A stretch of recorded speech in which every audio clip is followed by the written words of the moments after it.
Welcome all. Today we would be continuing our discussion on prelims based question answers targeting specifically UPSC 2025 और Indian economy इस session में हम deal करेंगे और Indian economy के PYQs basically जो 2013 से 2023 के बीच जो क्वेश्चंस पेपर में आए हैं हम उसको लेके डिस्कशन करेंगे और क्वेश्चंस के डिस्कशन के वाया हम काफी टॉपिक्स भी अंडरस्टैंड करने की कोशिश करेंगे. All of you, I don't know, you are aware or you are not aware, Indian economy एक काफी percentage of questions hold करता है और average में what we have seen is that 15 plus questions you are getting every year. Barring few years जहाँ पे आपको 10 से 11 question मिले हैं, there have been years where you have got even 18 to 19 questions from this segment, right? So keeping that in mind, we cannot neglect this area, ठीक है? और इसी के लिए आज first session में हम सिर्फ PYQs पे डील करेंगे और सिर्फ फर्स्ट नहीं, रिमेनिंग जो हमारे नेक्स्ट 5 to 6 सेशन है PYQs पे कॉन्सेंट्रेट करके फिर हम जो है MCQs के ऊपर जाएंगे. ठीक है, so let's start the discussion.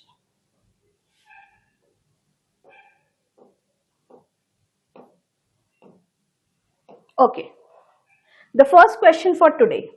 With reference to the expenditure made by an organization or a company, which of the following statements are correct?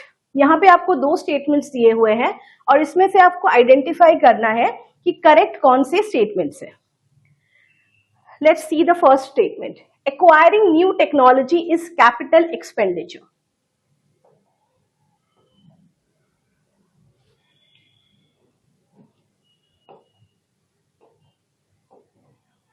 Okay, acquiring new technology is capital expenditure. इसके लिए हमें पता होना चाहिए कि capital expenditure क्या है. सी, capital expenditure वो एक्सपेंडिचर है जहां विच वी यूटिलाइज इन कुछ ऐसी चीजें जो कि हमें लॉन्ग टर्म बेनिफिट्स देती है. स्पेशली लाइक फॉर एग्जांपल कोई बिल्डिंग बनाना, कोई फैक्ट्री बनाना, कोई टेक्नोलॉजी में इन्वेस्टमेंट करना. ठीक है, तो ये आपको आइडिया होगा ये सब एक्सपेंडिचर आपको कुछ इमीडिएट गेन नहीं देने वाला है. ठीक है, तो जो भी एक्सपेंडिचर हम लॉन्ग टर्म बेनिफिट्स को माइंड में रख के करते हैं, ठीक है, जिससे एसेट क्रिएशन होती है to be specific, those are capital expenditure. So acquiring new technology is definitely a capital expenditure. अब कैपिटल एक्सपेंडिचर का जो ऑपोजिट है that is revenue expenditure. Revenue expenditure वो एक्सपेंडिचर है जो आप डे टू डे जो आपके एक्सपेंसेस होते हैं, B it your rent, B it your salaries, B it your wages, जो आप रेगुलरली करते हो. ठीक है, रेंट, सैलरीज, वेजेस. तो कंपनी को रन करने के लिए जो डे टू डे एक्सपेंडिचर्स है that comes under the revenue expenditure.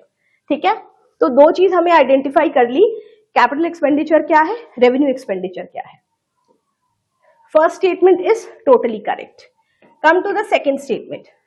Debt financing is considered as capital expenditure while equity financing is considered as revenue expenditure. ठीक है, ये स्टेटमेंट गलत है. ठीक है, this is a wrong statement. Why? देखो, depth financing क्या है? डेप्थ फाइनेंसिंग होती है कि आपकी कंपनी या ऑर्गेनाइजेशन में कोई इन्वेस्टमेंट करता है. ठीक है, इन्वेस्टमेंट मतलब सपोज आपको लोन दिया किसी ने, लोन को हम डेट कहते हैं. तो किसी ने आपको इन्वेस्टमेंट किया तो आप उसको डेफिनेटली क्या पे बैक करोगे? You have to pay him interest. ठीक है, तो डेट फाइनेंसिंग होती है कि इन्वेस्टमेंट के बदले आप उसको इंटरेस्ट पे करते हो बिकॉज ही और she has investment in your undertaking. Equity financing क्या है? Equity financing is opposite. आप इन्वेस्टमेंट के बदले उनको शेयर्स देते हो. ठीक है, यू गिव देम शेयर्स. ठीक है, they buy the shares of your company in return of the investment. ठीक है, और भी काफी इनके राइट्स है, they get voting rights and all other things. ठीक है, तो ये दो बेसिक डिफरेंस है कि डेट फाइनेंसिंग और इक्विटी फाइनेंसिंग क्या है. अब स्टेटमेंट पे आते हैं. Debt financing is considered capital expenditure. देखो, डेट फाइनेंसिंग है दैट आपके कंपनी में इन्वेस्टमेंट हुई है, अब आप उस इन्वेस्टमेंट से कैपिटल एक्सपेंडिचर करो या रेवेन्यू एक्सपेंडिचर करो, that totally depends on you, ठीक है। लेकिन डेट फाइनेंसिंग अपने आप में कोई कैपिटल एक्सपेंडिचर नहीं है। तो try to understand that debt financing and capital financing, these are two different things, and revenue and capital expenditure is something which you can do out of it, but आप categorize नहीं कर सकते हो कि debt financing capital है। Debt financing से भी आप कैपिटल एक्सपेंडिचर कर सकते हो, रेवेन्यू कर सकते हो, इक्विटी से भी आप कैपिटल एक्सपेंडिचर कर सकते हो, रेवेन्यू कर सकते हो, ठीक है। सो अपने आप में ये स्टेटमेंट गलत है। So the correct answer would be 1 only. I hope it's understandable to all of you. Now let's come to the second question. What it says: in India, credit rating agencies are regulated by Reserve Bank of India. Okay. The second statement says the rating agency, popularly known as ICRA, is a public limited company, and Brickwork Ratings is an Indian credit rating agency. First statement पे जाते हैं। देखो, credit rating agencies जो है, they are not regulated by RBI, instead they are regulated by SEBI, which is the Securities Exchange Board of India. This is a wrong statement. So one is wrong. And see, over here I am not talking about the elimination techniques and all. वो मैं नहीं कर रही हूँ, मैं statement by statement जा रही हूँ कि अगर वन रॉन्ग है तो हम सारे वन वाले एलिमिनेट कर देंगे, ठीक है। दैट्स नॉट माय आइडिया, उसके लिए यहाँ पे नहीं हूँ। I will be talking about all the 3 statements and then we'll arrive at the right one. तो 1 एलिमिनेट होके you can see 2 and 3 is the correct answer, and that is the correct answer. The rating agency, popularly known as ICRA, is a public limited company, ठीक है। This is a very correct statement, because देखो, जो हमारी credit rating agencies है, mostly CRISIL, ICRA, SMRE and even this Brickwork Rating, ठीक है। ये कुछ रेटिंग एजेंसीज है और इनका काम क्या है? What is the work of a credit rating agency? What it does? देखो, they are rating companies, ठीक है। रेटिंग से ही नाम से आपको पता चलता है, they rate the companies, ठीक है। On what? On what they are rating? Especially they are rating them on the basis of their credit worthiness. Credit worthiness का मतलब क्या है कि कंपनी की कैपेसिटी क्या है to repay back a loan, right, because they take huge loans, right. तो obviously एक प्रॉपर स्क्रीनिंग होती है, ठीक है, आपकी कैपेसिटी चेक होती है। तो ये जो एजेंसीज है, they are rating you, right. उनकी जो रेटिंग होती है AAA एंड जिस तरीके से होती है, तो they rate you and accordingly people get an idea कि आपकी कंपनी में इन्वेस्टमेंट करना इज वर्दी और इट इज नॉट वर्दी, ठीक है। तो इनका मोस्टली काम यही है। तो and they see a lot of things, आपकी बैलेंस शीट्स एंड ऑल, आपके financial statements, everything they look into that and then they rate you accordingly. तो ये कुछ हमारी क्रेडिट रेटिंग एजेंसीज है, जिसमें CRISIL है, ये ओल्डेस्ट है, I think it's formed in the year 1987 और 88, ठीक है। And then these are other agencies, ठीक है। सो ICRA आपकी बैंगलोर बेस्ड है, पब्लिक लिमिटेड कंपनी है, this is a correct option. And Brickworks rating is an Indian credit agency, this too is a correct option, ठीक है। And these are being regulated by the securities exchange board and not by reserve bank of India, ठीक है। सो 2 and 3 is the correct option. Now let's proceed.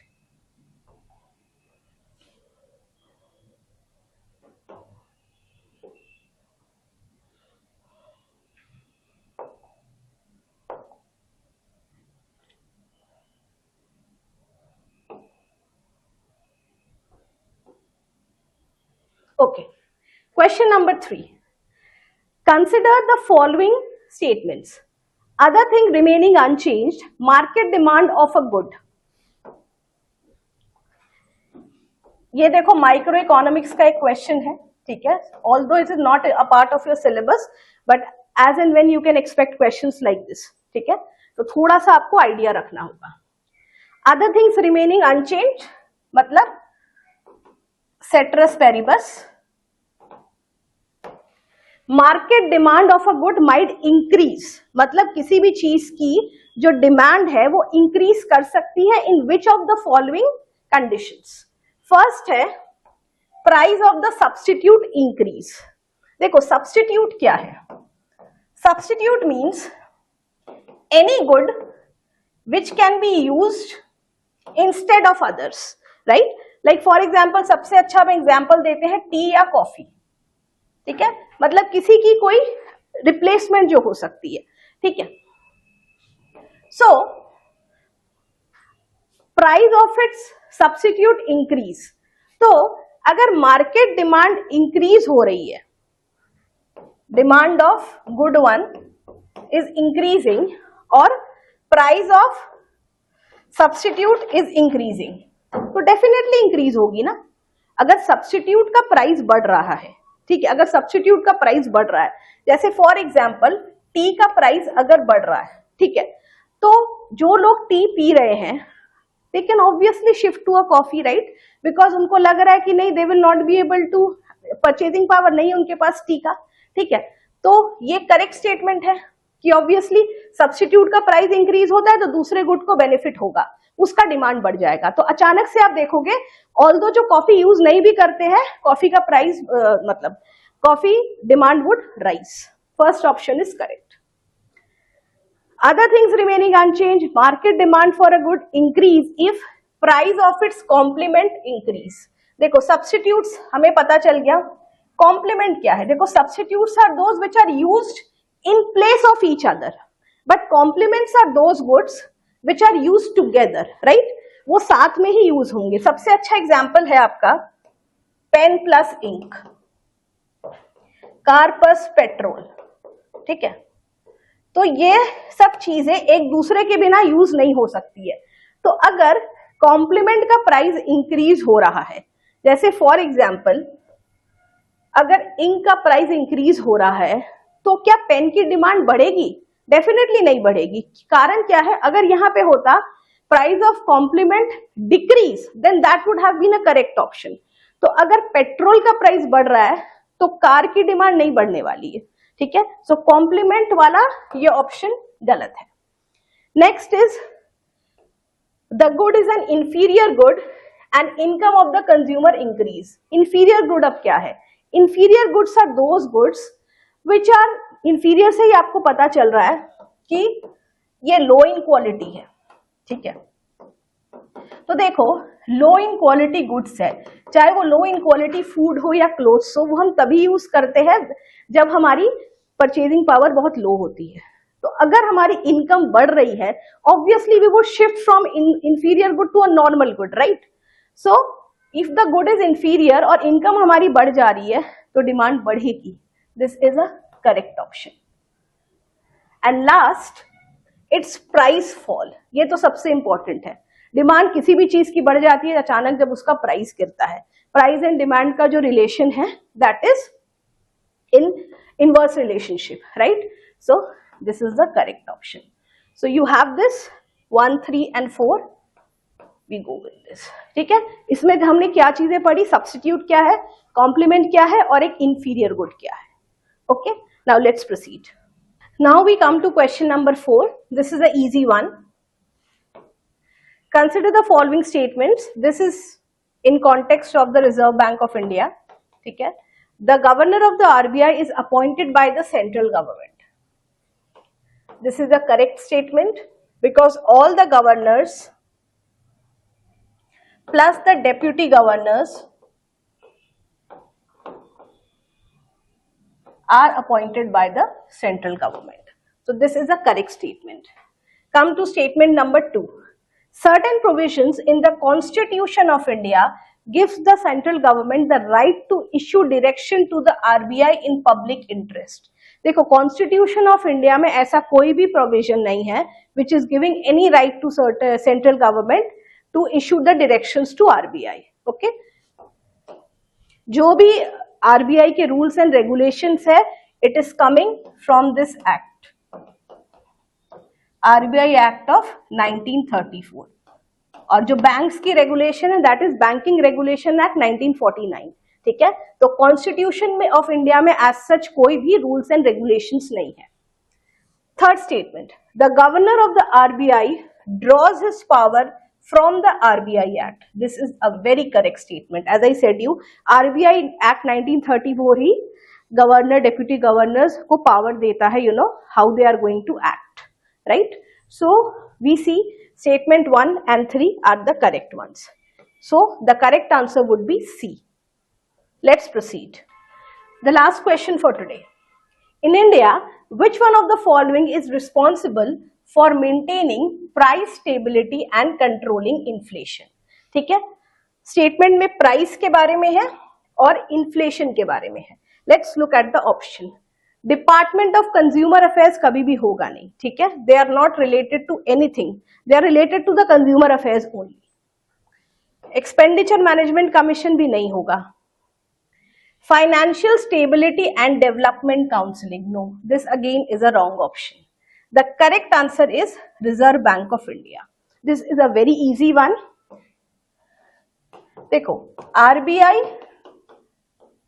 जो मैंने आगे भी बताया था आपको, RBI is responsible for what? RBI जो हमारी मॉनेटरी पॉलिसी है, ठीक है,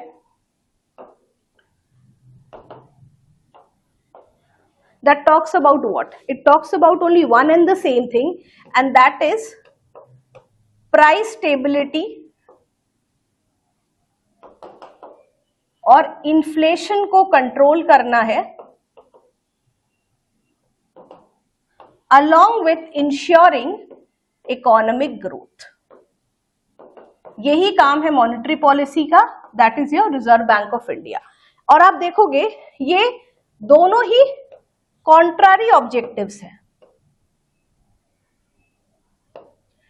बिकॉज विदाउट इन्फ्लेशन, इन्फ्लेशन के बिना ग्रोथ इज नॉट पॉसिबल. आपको ग्रोथ के लिए इन्फ्लेशन चाहिए, लेकिन रिजर्व बैंक का क्या काम है? आपको ग्रोथ इंश्योर करना है along with making sure that inflation is in reasonable limits, right? So ये जो टू इन कॉन्ट्रडिक्टरी ऑब्जेक्टिव्स है, ये काम जो है ये रिजॉल्व करने का काम है the one and the only RBI, और you can see the monetary policy. And now and how they are doing it, जो हम रेट्स के बारे में पढ़ते हैं, repo, reverse repo, CRR, SLR, they take all of this into combinedly, all of this is taken into care, and then we have this results what we see. Okay, so price stability and controlling inflation is the job of Reserve Bank of India. Okay, so with this we get the correct answer, which is D. So this is all about today's discussion. So kindly have a look at it until we meet next time. Thank you all.